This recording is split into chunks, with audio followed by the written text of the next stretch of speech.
இன்றைக்கி நம்ம பார்க்க போகிறது இஞ்சி ஊறுகாய். ரொம்ப ஹெல்த்தியான இந்த இஞ்சி ஊறுகாய் எப்படி செய்கிறதுன்னு இந்த வீடியோவில் போய் பார்த்துடலாம். வாங்க வீடியோக்குள்ளே போகலாம். வெல்கம் டு சிபி சமையல். இஞ்சி ஊறுகாய் செய்கிறதுக்கு ஃபஸ்ட்டு நம்ம புளியை ஊற வச்சுக்கலாம். நான் ஒரு பெரிய எலுமிச்சப்பழம் சைஸ்க்கு நான் புளி எடுத்திருக்கேன். இதை நம்ம நல்லா கழுவிட்டு இதை தண்ணி ஊற்றி வச்சுக்கலாம். மினிமம் ஒரு 1 hour ஊறிச்சு அப்படின்னா நல்லாயிருக்கும். புளி நல்லா புளிப்பான புளியாக எடுத்திங்கன்னா ஊறுகாய் ரொம்ப டேஸ்ட்டாக இருக்கும். இப்போ இது ஊறட்டும். 1 hour ஊறி இருந்தது. நான் நல்லா கரைச்சி எடுத்து வச்சிட்டேன் புளியை. இதில் நல்லா திக்காக கரைச்சிக்கிட்டோம் அப்படின்னா நம்மளுக்கு ஊறுகாய் செய்ய சீக்கிரமாக வேலை முடிஞ்சிடும். தண்ணியாக கரைச்சோம்னா லேட்டாகும் அது சுண்டுறதுக்கு. அதனால் முடிஞ்ச அளவுக்கு இந்த மாதிரி திக்காக புளியை கரைச்சி எடுத்து வச்சுக்கோங்க. இப்போ இது இருக்கட்டும். நான் 4 துண்டு இஞ்சி எடுத்திருக்கேன். கொஞ்சம் பெரிய சைஸ் இஞ்சி தான் எடுத்திருக்கேன். நான் இதில் நிறைய மண் இருக்கும். அதனால் ஒரு 5 நிமிஷம் தண்ணியில் போட்டு ஊற வச்சு நல்லா தண்ணியில் மண்ணெல்லாம் தேய்ச்சி கழுவிட்டு எடுத்து வச்சுக்கோங்க. இதை நம்ம ஒரு எலுமிச்சை சைஸ் புளி எடுத்ததுக்கு இந்த 4 துண்டு இஞ்சின்றது சரியாக இருக்கும் நம்மளுக்கு ஊறுகாய் செய்கிறதுக்கு. இப்போ இது நல்லா தோல்லாம் நீக்கிட்டு இந்த மாதிரி சின்ன சின்ன பீசஸாக கட் பண்ணி எடுத்து வச்சுருக்கேன். நம்ம கொஞ்சம் பெருசாக கட் பண்ணிட்டோம்னா அப்புறம் நம்ம சாப்பிடும்போது கொஞ்சம் கொஞ்சமாக கடித்து எடுத்து வைக்கிற மாதிரி இருக்கும். நம்மளுக்கு சாப்பிடும்போது கஷ்டமாக இருக்கும். அதனால் இந்த மாதிரி சின்ன சைஸில் கட் பண்ணிக்கிட்டிங்க அப்படின்னா ரொம்ப ஈஸியாக இருக்கும் நம்மளுக்கு சாப்பாடோடு வச்சு சாப்பிடும்போது.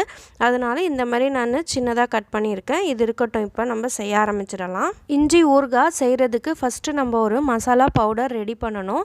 அதுக்காக இங்கே நான் பேன் எடுத்து வச்சுருக்கேன். அதில் 1 டீஸ்பூன் அளவுக்கு கடுகு சேர்த்துக்கலாம். 1/4 டீஸ்பூன் அளவுக்கு வெந்தயம் சேர்த்துக்கலாம். 1 டீஸ்பூன் அளவுக்கு ஜீரகம் சேர்த்துக்கலாம். இது எல்லாமே நம்ம பொன்னிறமாக வறுக்கணும். இது கருத்துடக்கூடாது. கருத்துருச்சுன்னா டேஸ்ட் கசப்பாயிடும் நம்மளுக்கு ஊறுகாய். அதனால் கரெக்டாக கோல்டன் கலர் வந்துட்டோன்னே நம்ம எடுத்துடணும். இந்த பவுடர் நம்ம எந்த ஒரு ஊறுகாய் செய்யும் போதும் சேர்த்தோம் அப்படின்னா நல்ல ஒரு வாசமாக இருக்கும். நீங்கள் கட்டி பெருங்காயம் யூஸ் பண்ணுறீங்க அப்படின்னா இந்த ஸ்டேஜில் நீங்கள் அதையும் சேர்த்து வறுத்து எடுத்துக்கலாம். நான் பவுடர் பெருங்காயம் தான் யூஸ் பண்ணுறதுனால நான் எதுவும் இங்கே சேர்க்கலை. இப்போ இந்த மாதிரி நம்மளுக்கு எல்லாம் நல்லா பொன்னிறமாக பொரிஞ்சு வந்துடுச்சு பாருங்கள். இப்போ ஆஃப் பண்ணிவிட்டு நல்லா ஆறுனதுக்கப்புறமா மிக்சியில் சேர்த்து இதை கொஞ்சம் கொரன்னு பவுடரை அரைச்சி எடுத்துக்கலாம். இந்த மாதிரி இப்போ நம்மளுக்கு ஃப்ரெஷ்ஷான மசாலா பவுடர் ரெடி ஆகிடுச்சு. இப்போ இது இருக்கட்டும். அப்படியே நம்ம ஊறுகாய் செய்ய ஆரம்பிச்சிடலாம். இஞ்சி ஊறுகாய் செய்கிறதுக்கு நான் இங்கே நான்ஸ்டிக்கர் தான் யூஸ் பண்ணியிருக்கேன். உங்ககிட்ட இரும்பு கடாய் இருந்ததுன்னா அதில் யூஸ் பண்ணுங்கள். ஊறுகாய் எப்பயுமே அதில் செஞ்சோம் அப்படின்னா டேஸ்ட் இன்னும் கூடுதலாக கிடைக்கும். இங்கே நான் கரெக்டாக ஒரே ஒரு குழிக்கரண்டி எண்ணெய் மட்டும்தான் சேர்த்துருக்கேன். அதில் நம்ம கட் பண்ணி வச்சுருந்தோம் இல்லையா சின்ன சின்னதாக பீசஸாக இஞ்சியை அதை சேர்த்துட்டு நல்லா நம்ம வதக்கி எடுத்துக்கலாம். இஞ்சி ஒரு 7 to 8 minutes மீடியம் ஃப்ளேம்லேயே வச்சு நம்ம வதக்க ஆரம்பிக்கணும். நம்ம வதக்க அது நல்லா சுருண்டு வதங்கி வரும்.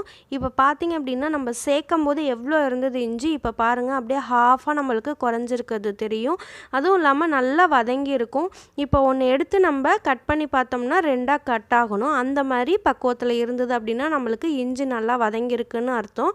இஞ்சி வதக்கி யூஸ் பண்ணோம் அப்படின்னா நம்மளுக்கு ரொம்ப நாள் கெடாமல் இருக்கும். அதனால் நம்ம இந்த ப்ராசஸ் நம்ம செய்கிறோம். இப்போ நம்மளுக்கு இது நல்லா வதங்கி வந்துடுச்சு. இப்போ நம்ம இது உடனே ஒரு பிளேட்டுக்கு ட்ரான்ஸ்ஃபர் பண்ணி எடுத்து வச்சுக்கலாம். அதே வானிலையே ஒரு 3 குழிக்கரண்டி அளவுக்கு எண்ணெய் நான் சேர்த்துருக்கேன். உங்கள் தேவைக்கேற்ப நீங்கள் எண்ணெயை சேர்த்துக்கோங்க. அதில் 1 டீஸ்பூன் கடுகு சேர்த்துக்கலாம். கடுகு நல்லா பொரிஞ்சதுக்கப்புறமா கருவேப்பிலை வாசனைக்கு சேர்த்துக்கோங்க. அதோட பெருங்காயத்தூள் கொஞ்சம் சேர்த்துக்கலாம். இது எல்லாமே நல்லா பொரிஞ்சு வந்ததுக்கப்புறமா இங்கே நம்ம புளி தண்ணி கரைச்சி வச்சுருந்தோம் இல்லையா திக்காக, அதை இப்போ நம்ம சேர்த்துடலாம்.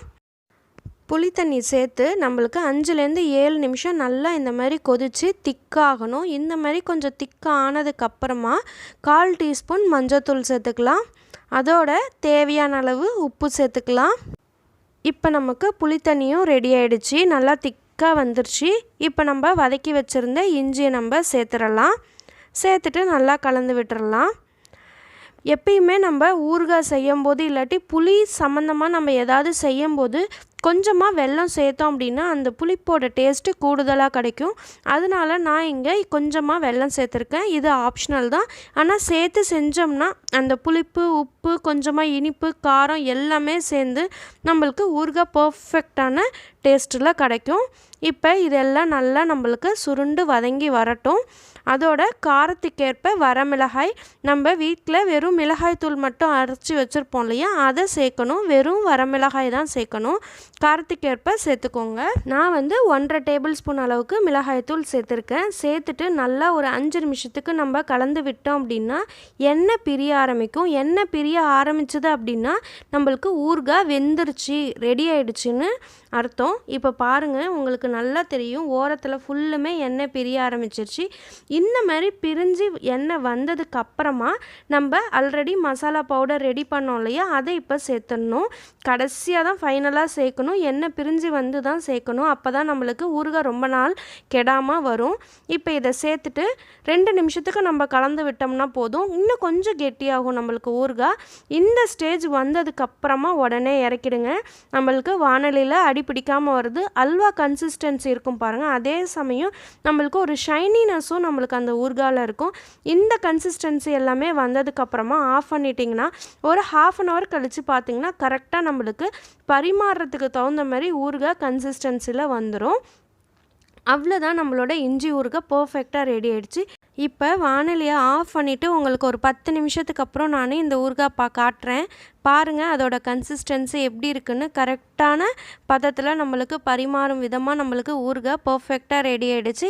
இதை நீங்கள் ஒரு ஏர்டைட் கண்டெய்னரில் ஸ்டோர் பண்ணிங்க அப்படின்னா கண்டிப்பாக 1 மாதம் வரைக்கும் வீணாகாமல் நம்மளுக்கு வரும். கண்டிப்பாக இந்த ஊறுகாய் ரெசிபி உங்களுக்குலாம் பிடிச்சிருக்கும்னு நினைக்கிறேன். பிடிச்சிருந்தா மறக்காமல் இந்த வீடியோக்கு ஒரு லைக் கொடுங்க. உங்கள் ஃப்ரெண்ட்ஸ் அண்ட் ரிலேட்டிவ்ஸோட ஷேர் பண்ணிக்கோங்க. சிபி சமையலை சப்ஸ்கிரைப் பண்ணல அப்படின்னா மறக்காமல் சப்ஸ்கிரைப் பண்ணுங்கள். தேங்க்ஸ் ஃபார் வாட்சிங்.